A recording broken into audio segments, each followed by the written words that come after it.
Alright, so depending on what year you are watching this video, some requirements may have changed, but as of year 2026, we are making a coil pot using a paper template. We should have already prepped this so that you have the profile view of your pot planned out, and it should be at least 6 inches tall and 6 inches wide. Once we begin, I will be showing you how we use the other piece of this paper, or the negative space cutout, to actually hold up against your pot to make sure the profile is going the way we want it to for the proper shape. Now, something a little different than what we've done in the past, I'm not going to encourage you guys to use rolling pins because honestly, the slab base for this pot is going to be so small, it's a little unnecessary. So however you can, take a small piece of clay and get it as flat as you can, roughly a 1/2 inch thick, and it does not need to be perfect. So I pulled the classic, thought I was recording when I actually was not, so you did not see me cut the shape. But basically what you want to do is use your paper template to get the base the proper shape. Once it is open, you should have a slab that measures the same width or circumference as the very base of your pot. Now this next step is just reminding you how to roll coils because it has been a while. So taking clay that is pretty soft, because we don't want it to be too dry and crumbly, you're gonna squeeze it into that hot dog shape and then roll it gently along your table. I am working on a canvas table. I do not recommend this. I recommend working directly on the black table so it does not dry out too much. But just a reminder, as you roll, if it starts to get flat, just give it a gentle twist to roll it out nice and round, and you're aiming for about the thickness of your pointer finger. What you may do is either roll each coil as you go, or what I like to do is prep my coil. So I would roll out a whole bunch so that they're even thickness, make sure my clay is nice and soft, and then put them in a nice plastic bag so they don't dry out. That way I can build up a few coils at a time. Next, we get to a process that we are already familiar with, which is scoring and slipping. So I'm going to go back to my base and, using my serrated rib or whatever scoring tool you prefer, scratch around the perimeter of the slab base and then scratch the coil. And just to make this a little easier, I hope, let's start to navigate away from the slip a little bit. All you really need for this is water. So what I have is a pail of water and a paintbrush, and I'm just wetting my score marks a little bit before attaching. It's essentially doing the same thing as slip, but hopefully making this process a little bit less messy. So next we place the coil along the scored perimeter. If it overlaps, you can take a regular rib or some sort of cutting tool and just slice straight through both.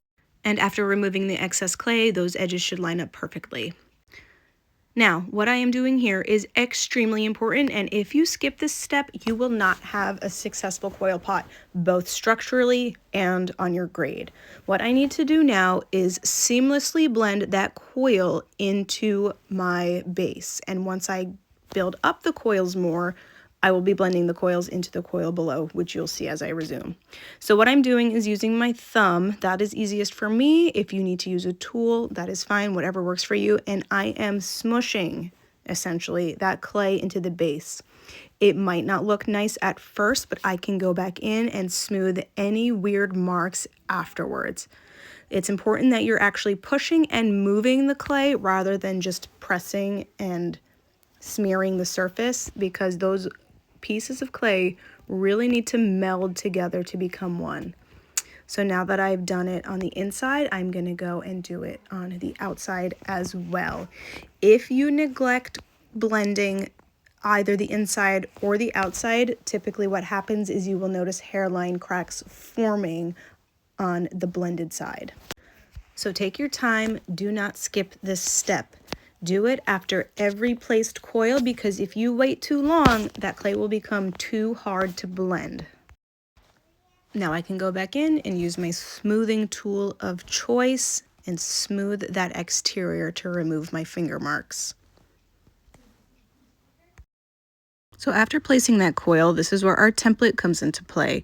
What we're going to do is use that negative space cutout and hold it up against the side of our pot, and this will tell us where we need to place our next coil in order to get our desired shape. So in this instance, I want my pot to start getting wider. Now, a common misconception that I used to see is that my students think their next coil needs to be fatter. That is not the case. As always, even thickness is key to making sure these dry evenly and don't crack. In order to get my pot to start going wider, it's simply a matter of placement of the coil. So in order to get this to go outward, instead of placing my coil directly on top of the one below it, I'm going to place it slightly outward. Basically, if you look at your pot from a bird's eye view, to go outward, you'll see half of the coil below it towards the interior, whereas if you were going straight up and down, you wouldn't see the coil at all.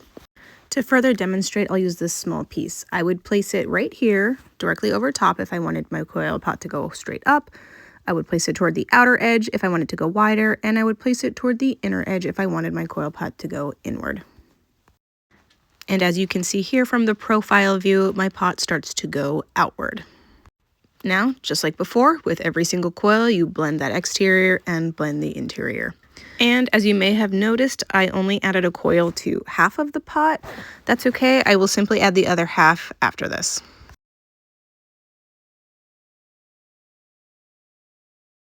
Now make sure you do not lose or destroy your paper template cutout, because what I'm going to do is after each placed coil, I'm going to just double check that my pot is taking on the shape that I want and rotate it around to make sure it's getting the same profile all the way around. Sometimes you might end up with a flat side if you only check one side.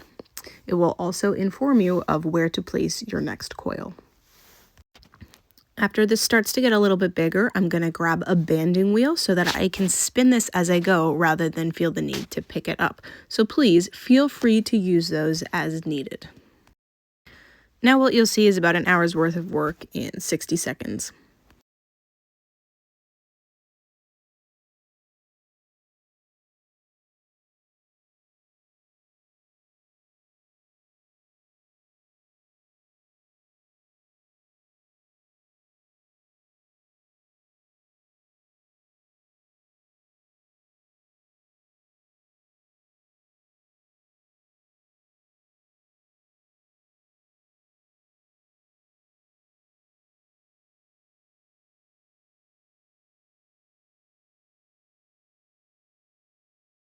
So here I am placing my final coil, and I'm just going to slow it down to give you a few final tips. I worked on this pretty much within one sitting, so my clay maintained a nice soft moisture level. If you're doing this in multiple periods, you'll notice that your pot might start to get firm from sitting. So just always make sure that where you attached your next coil is moist. If it got too dry from the last class, you'll want to set some water, at least at the very rim, so that it attaches well. Hopefully that doesn't happen. Hopefully you're packing it up well and it maintains, again, a nice soft plastic texture. But one thing I've been doing throughout, and I encourage you to do as one final craftsmanship step, and which will make your underglaze paintings easier, is taking that metal rib, which you can bend to a curve, and really scraping around the outside to smooth any bumps that you see. So I'm giving this one final once over. I am checking my final height. I am good. I hit 6 inches. Remember, there is a size requirement, so don't give up. And as you can see, if I open up my paper template, my pot fits perfectly inside that profile.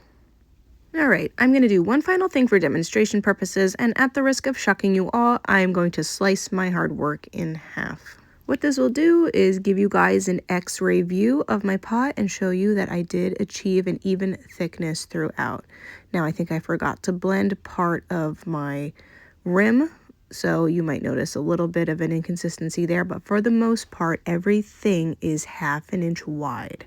There are no bumps because I smoothed everything, and that will reduce any chance of breakage. I will not be cutting your pots in half, but if I did, this is what yours should look like as well. And I would know that your shape was dictated by coil placement.